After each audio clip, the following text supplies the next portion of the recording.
The apology thing. In my hometown, there's one rule everybody knows, even if nobody likes saying it out loud. If you hear someone softly saying sorry from somewhere no person should be, don't go toward it. That's it. The whole rule. No explanation, no ghost story preamble. Just that. Storm drains, culverts, the tree line behind the soccer fields, the drainage ditch that cut behind the elementary school, the empty lot off Mercer where the development stalled and the weeds have grown taller than a car hood. Places between places. Places you pass through without really entering. If you hear a weak voice from one of them say, "Sorry," you keep walking. Outsiders laugh when they hear about it. They always have. They think it's one of those small-town things adults make up to keep their kids out of dangerous places. But then the first disappearances happened. We called it the sorry thing when we were little, or sometimes sorry man. The name changed depending on which kid was telling the story, but the rule never did. My mother gave it to me the same way her mother gave it to her, while walking me home from school one October evening. Leaves plastered wet to the sidewalk. She didn't make it dramatic. She didn't crouch down or lower her voice. She just said, "If you ever hear someone apologizing from a ditch or a drain, you come straight home. Don't answer. Don't look. Don't go closer." I asked why, and she said, "Because it isn't sorry." That was all. The adults in town never discussed it directly, but they obeyed it. You could tell. If a dog barked at a culvert too long, its owner yanked the leash and kept moving. If a sound came from the woods at dusk, people suddenly remembered somewhere else they needed to be. There were stories that floated around without details. A man checking on what he thought was an injured child in a roadside ditch. A teenage girl cutting across the empty lot behind the laundromat. A retired teacher walking her terrier near the drainage channel after dark. Nobody agreed on what they saw. That was the other part everyone said. You never got the whole thing, but they all described the voice in the same way. Soft, ashamed, and close even when it should have been far away. When I was 17, I broke the rule, or close enough. My friend Evan and I had stayed late at school helping paint sets for the fall play. By the time we left, the parking lot was almost empty and the sky had that bruised purplish color it gets right before full dark. He lived on my side of town, so we cut behind the ball fields and through the park to save 20 minutes. Yeah, there's a drainage ditch there, wide and concrete at first, then narrowing into a culvert under Mercer Road and disappearing into a strip of woods. In summer, it was mostly dry, except after a rain. And that night, there was a shallow trickle down the middle, black in the fading light. We were talking about something stupid, colleges maybe, and when a voice from the ditch said, very quietly, "Sorry." It didn't yell, wasn't crying, just said it, plainly and softly. I stopped so fast, Evan took 2 more steps before realizing I wasn't beside him anymore. At first he thought I'd turned my ankle or something. Then he followed my stare toward the ditch. The voice came again. "Sorry, I think I'm hurt." I still remember how all the hair lifted along my arms. The voice was just wrong in a way that I couldn't explain then and still can't now. It sounded close enough to touch, but muffled too, as if it had traveled through water or someone else's mouth first.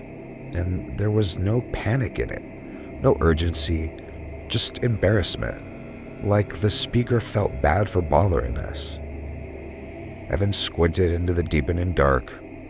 "Someone's down there." I grabbed his sleeve hard enough to make him flinch. "No." He laughed once, confused. "What?" "Don't," I said. My mouth had gone dry. "Just keep walking." He stared at me. "Are you serious?" The voice said, from lower down now.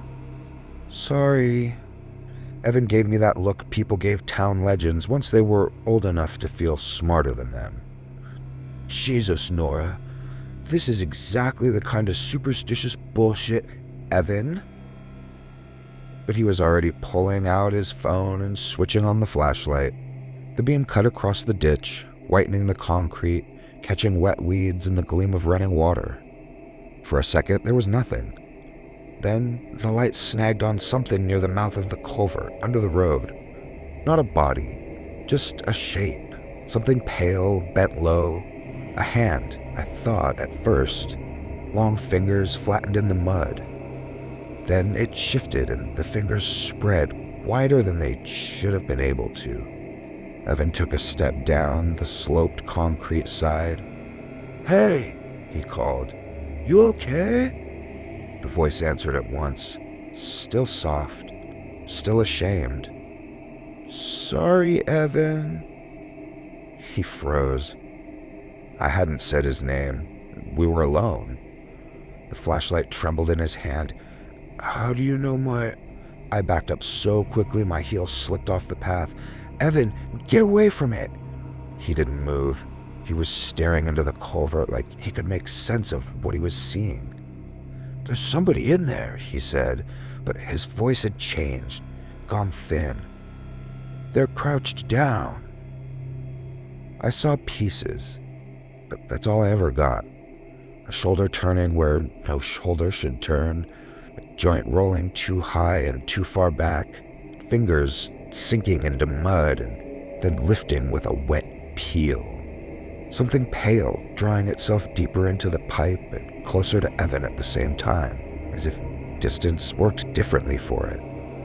Then the voice spoke again, only this time it came from behind us, from the weedy bank on the far side of the ditch. "Sorry." Evan spun. The flashlight beam jumped wild through the grass. For 1 second, it caught two reflections, very low to the ground. Not eyes at standing height, not even crouching height. No, lower. Then there was a scraping rush, a wet dragging, a concrete scuffed by something being pulled fast. Evan made a sound that I still hear in my dreams. Not a scream at first, more like the breath being punched out of him. The flashlight flew from his hand and spun across the ditch, the beam pinwheeling. In those flashing slices of light, I saw his sneaker skid, his arm jerk, mud splash back, and then he was just gone. Gone from where he'd been. That voice, it kept apologizing, soft, breathy, radiant.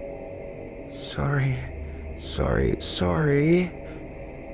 And underneath it, for just a second, I heard Evan's voice too, ragged with terror and getting further away in the wrong direction. "I'm sorry." I ran. I don't remember getting home. I remember pounding on our front door hard enough to wake the dog, and my mom opening it and looking at my face and just knowing, instantly, before I said anything, exactly where I had been. Searchers came out with flashlights, then deputies, then volunteers. They checked the ditch, the culvert, strips of woods beyond Mercer, and they found Evan's phone in the mud by the culvert mouth. One sneaker 30 feet away in the weeds, but nothing else. No blood, no drag marks anyone would officially admit to. No footprints, at least not that made sense. The adults were grim, but not surprised. That was the part that really hollowed me out. They looked scared, yeah, horrified for Evan, for his parents, but underneath that was something older and colder, as if an old debt had come due again. No one said the rule had been right, and they didn't need to. I live 3 states away now, in a city big enough that no one warns their children about drainage ditches. I don't tell this story often. People hear small town and culvert and decide what they're gonna believe. But last night, walking back from the corner store, I passed a storm drain beside my apartment complex. Water whispered under the grate, Traffic moved on the avenue. Somewhere above me, a television was on.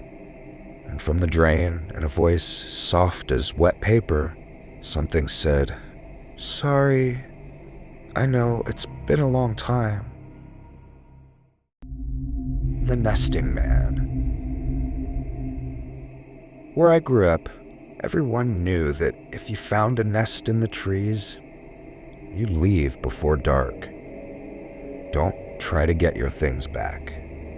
That second part was what scared outsiders more than the first. It was too specific to sound made up. Anybody can vent a spooky warning about the woods. But "do not take anything down from the nest" sounds like the kind of rule people only come up with after somebody did exactly that, and the town paid for it. Blackwood Ridge sat just outside my hometown, a long stretch of conifer forest broken by old service roads, a creek, and 3 campgrounds that kept getting renamed every few years after fires or new owners. And when I was a kid, the ranger station had a corkboard by the maps with photocopies pinned along one side. Old clippings, warnings, notices to hikers, reminders from fellow campers. Most of it was normal. Even things like weather advisories and burn bans, missing dog flyers. And then there were the other clippings. Camper still missing after weekend storm. Unusual debris found in treetops. Teen hikers report man in branches. Authorities attribute incident to bear activity. That last phrase came up a lot. Bear activity. Storm damage, vandalism, pranks. But if you actually read the articles, the details never fit. Gear found 40 feet up, license plates woven into branch structures, clothing threaded through saplings in knots too deliberate to be wind. Once, according to a clipping so old it had yellowed brown, a search crew found 3 different missing persons' belongings in the same tree, packed into what the article called a nest-like mass of limbs and refuse. The nests were always described the same way. Huge, bowl-shaped, woven from branches and junk, with human objects threaded through them like decoration almost. A cooler lid, a thermos, reflective tape, a kid's shoe. People in town didn't say much more than the rule. They didn't need to. The forest set it for them. But lately, before it happened to us, the whole area had started changing. They cut a new logging road along the east side. Somebody built luxury rental cabins on the lower slope and advertised them as, quote, immersive wilderness escapes. Influencers started geotagging hidden swimming holes and drone footage of old lookout points. The town loved the money, and the old people hated the traffic. And every summer there seems to be another story about another nest found near another trail or another campsite shut down for, quote, hazard removal. My uncle used to spit into the dirt and say, "We built too close." Summer after college, I came back home for a few weeks and let my friends talk me into camping up on Blackwood Ridge. There were 4 of us, me, my younger brother Caleb, my friend Mara, and her boyfriend Josh, who had the kind of confidence people mistake for competence. Josh was from Portland and treated every local warning like an invitation to prove he was smarter than it. He laughed when I told him the rule. "What, like some redneck Blair Witch thing?" "Like a rule," I said. Mara rolled her eyes at him. Caleb, who had grown up with the same stories I had, said nothing. It wasn't one of the official sites, just a flat clearing near the creek that locals used when the rangers weren't paying attention. The trees there were tall and close together, the trunks rising clean for 30 feet before the branches started. Beautiful place, quiet in a way that never felt empty. We were halfway through setting up camp when Caleb noticed his flashlight was missing. He swore he'd set it on the picnic table with the tent stakes. Josh accused him of losing it in the truck. We searched around and found nothing. About an hour later, we went walking up one of the side trails, and that's when we found the first nest. It was so high up, I almost missed it. At first, it looked like a clump of storm debris jammed where 3 tree branches forked. Then the light shifted, and I saw the shape of it. It was too round and too deliberate, big as a kiddie pool, woven thick with fresh boughs and dead sticks, and human junk.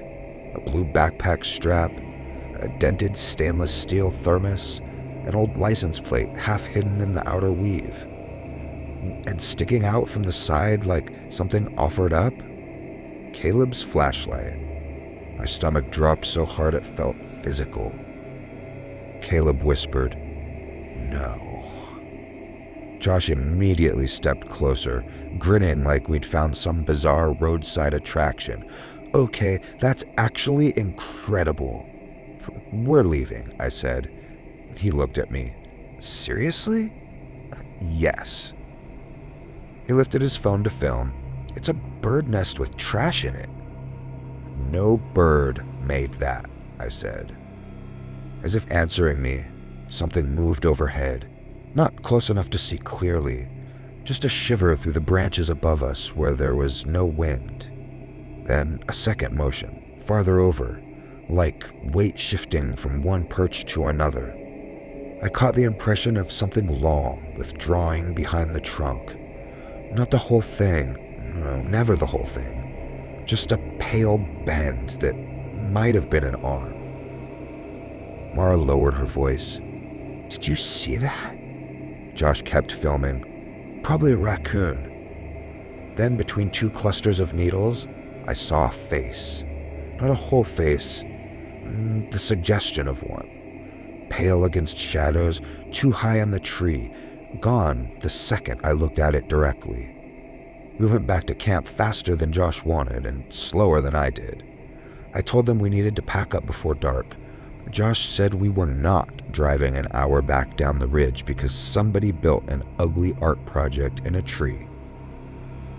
Then, more things started disappearing. Mara's hoodie disappeared from the back of her chair. My metal camping mug, one of the utensils, Caleb's other flashlight battery pack. Then a boot Josh had left by the tent flap while changing socks. Every time we noticed something missing, we found ourselves looking up. Once we started looking, we saw other nests. There were at least 3 more around the clearing, all high in the surrounding trees, hidden by angle and shadow. One smaller, one half-finished looking, one so large I can't believe we hadn't noticed it immediately. Human-made things glinted from all of them when the light caught right. Reflective strips, plastic buckets, aluminum, old wrappers. "We camped inside it," Caleb said. "Inside its territory," he meant, inside its nesting area. The realization settled over us like sudden cold. Josh grabbed a rock. I said very sharply, "Don't." He tossed it anyway. The rock hit the trunk below the nearest nest with a full thump. For a second, nothing happened. Then, something clicked above us. Not a bird sound, not an animal call, not that I knew of. It was a dry, throat-deep clatter like pebbles shaken in a pipe.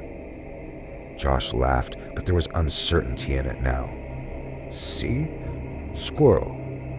The first object dropped out of the branches and hit the ground beside him. It was his missing boot. Then, another thing fell near the fire ring. It was my mug, dented inward. Then, a rain of small debris, twigs, acorn caps, something soft that landed with a wet pat and turned out to be Mara's hoodie, snagged and torn. The forest had gone silent around us. I remember that more vividly than anything. No insects, no creak, just the heavy shift of weight above the clearing, branch to branch, circling us. Josh backed toward the tree line, looking up. "What the hell?" Something moved from one tree to another so quickly my eyes almost rejected it. A silhouette, human-shaped, but wrong in the proportions. crossing above us where no person could possibly cross. Too fluid, too light. Then, gone. Mara screamed. A long arm dropped through the branches above Josh. Not all the way, just enough for us to see the length of it. The jointed bend, the hand at the end with fingers too narrow and too many looking in the dusk. Josh stumbled back and ran straight toward the trunk with his boot beneath it. Maybe to grab it, maybe just because panic makes idiots of people. I saw the clearest glimpse then that I ever want to see. High above him, crouched in the nest like some gigantic heron built wrong, was a shape with a human back and shoulders folded into an animal posture. Its head tilted down toward us. Around it, woven into the nest, hung all the stolen things. And farther in, deeper in the bowl, I saw the pale curve of something that might have been bone. Josh made it to the tree. He never made it away from it. Something came down through the branches with a force that shook needles loose in a green-black shower. Josh shouted once, a shocked sound more than a scream, and then he was off the ground, not lifted cleanly, but snatched upward in jolts, striking the trunk, kicking, one hand clawing bark enough to leave blood. We ran. I hate that part of the story, but it's true. We ran. Mara first, then Caleb, then me. Behind us came the clicking sounds, the thud of movement from tree to tree keeping pace overhead. Once, something hit the trail behind us and dragged for a few feet through leaves before withdrawing again. We didn't turn around long enough to see it, let alone understand it. We made it to the truck at full dark and tore down the ridge half blind, leaving 2 tents, most of our gear, and Josh. Searchers went up the next morning, rangers, deputies, volunteers, and they found signs of, quote, an accidental fall during animal distress activity, which is about as stupid a sentence as has ever been written. They found torn fabric, blood on bark, and one of the nests. I went back with a second search party because Josh's mother begged us to. I wish I hadn't. The nest was lower than I remembered, or maybe seeing it in the daylight made it more real. Bigger, too. The rangers had roped off the area, but weren't looking up when I did. Threaded into the outer rim, bright as a flag, was the bandana Caleb had been wearing when we fled.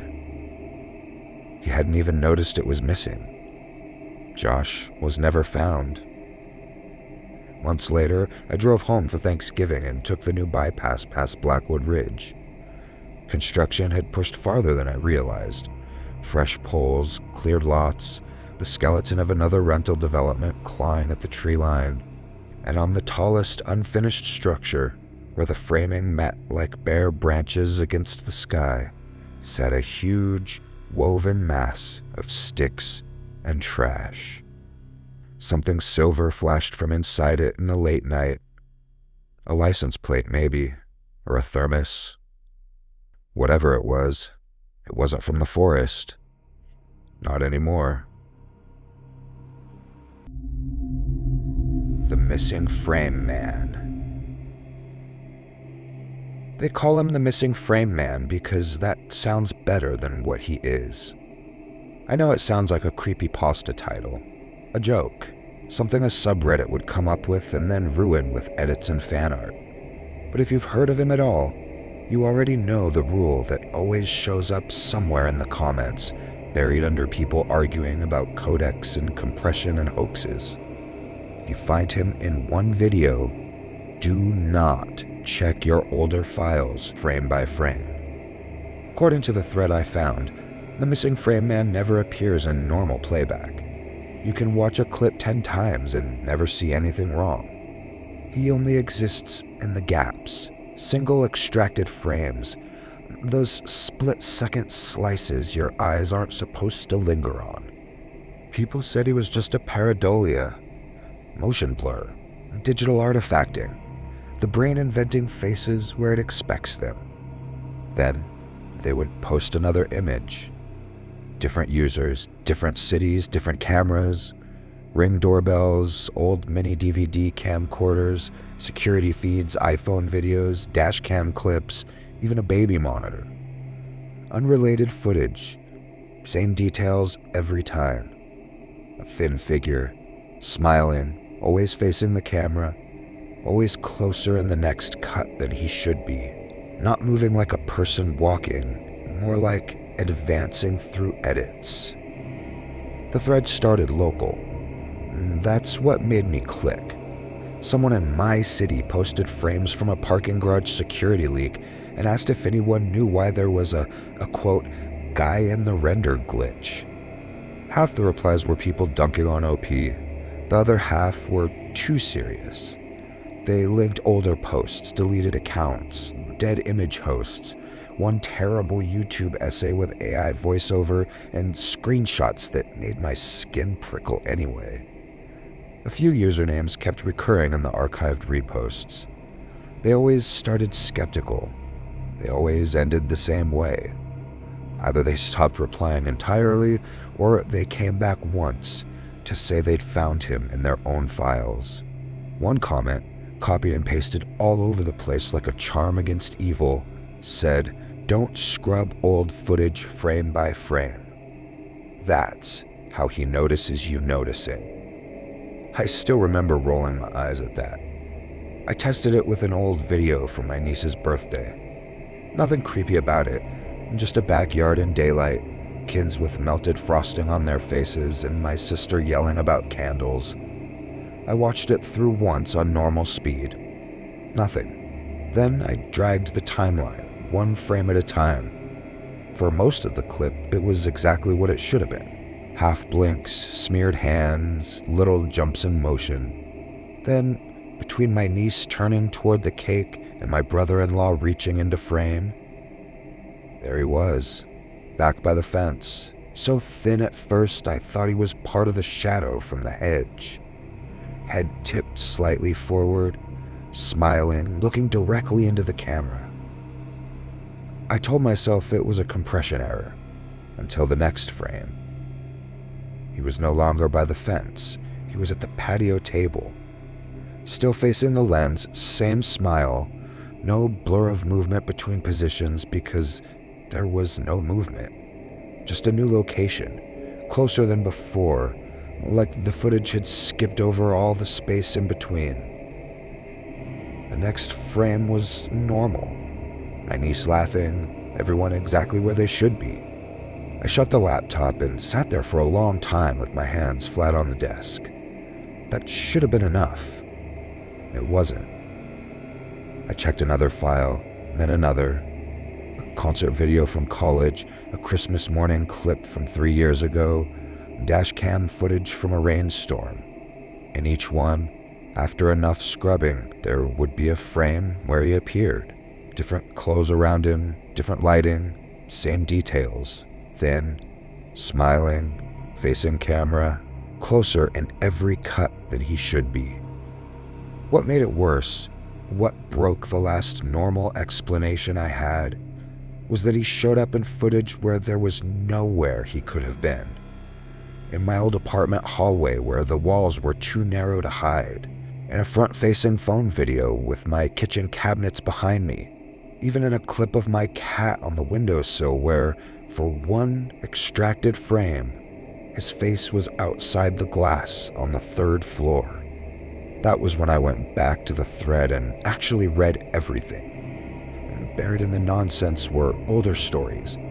A university film club in the 80s passing around a damaged reel with a man appearing between splices. And there was a public access recording where something smiling showed up in a single broadcast glitch. I found a camera hobbyist forum from the early 2000s calling it, quote, "The Man Between Exposures." An old comic book that supposedly had some kind of monster living in the gutters between frames.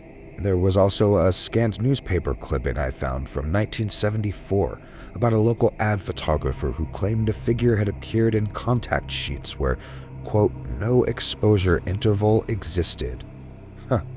The legend wasn't new. Only the format was. And once I understood that, I saw the pattern I'd been refusing to name. The more footage I checked, the sooner he appeared in newer files. At first, it took dozens of videos, then 5, then only 1. A clip I recorded after finding the thread showed him in the second frame I extracted. It wasn't that I was getting better at spotting him, he was getting easier to find, closer. I should have stopped then. Instead, I decided to prove to myself that the pattern was just psychological. Confirmation bias, obsession. I set my phone on the dresser and recorded my bedroom overnight, angled wide so the door, closet, and bed were all in the same frame. I slept badly, though I don't remember why. I don't remember dreams. I remember waking at 4:12 a.m. with the phone battery dead and a strange conviction that I'd almost heard someone in the room. The video looked normal in playback. Me asleep. The room dim and blue from streetlight through the blinds. No movement except me rolling over once and the curtain shifting with the heater. I scrubbed frame by frame anyway. Empty room, empty room, empty room. Then, one frame, a pale oval in the doorway. Next frame, not in the doorway anymore, but halfway across the room. Next, crouched beside the bed, face lifted toward mine. Next, so close to the camera that only part of him fit. The curve of cheek, one eye, that same stretched smile. Then normal footage again, just me sleeping, blanket rising and falling. I didn't sleep in that room the next night, or the next. I told myself I was done. I deleted folders, I cleared downloads, I stopped opening the thread. For 3 days, I nearly believed I could starve whatever process I had started. Then my friend Lena texted me a clip. It was from a group hangout 2 weeks earlier, shot on her phone in a bar. She wrote, "Who's that behind you?" Attached were 3 screenshots. In the first, I am laughing at something off camera, head turned, a glass in my hand. And behind me, near the hall to the bathrooms, a thin shape stands between people. In the second screenshot, he's closer. And in the third, he's right behind my chair, bent toward me with that same patient smile. Nobody in the frame is reacting because, of course, nobody saw him when the video was taken. I didn't answer her. I couldn't. Since then, I've gotten 4 more messages from different people. A wedding video, a grocery store selfie, a birthday toast, someone dancing, and probably a TikTok video. In every one of them, I'm somewhere in the frame. And in every one of them, so is he. That thing. The missing frame man. And that's why I'm posting this here instead of in the old thread. Maybe it doesn't matter. Maybe writing this is just another way of looking. But I need to say the rule as clearly as I can. If you find him in one video, do not check your older files frame by frame.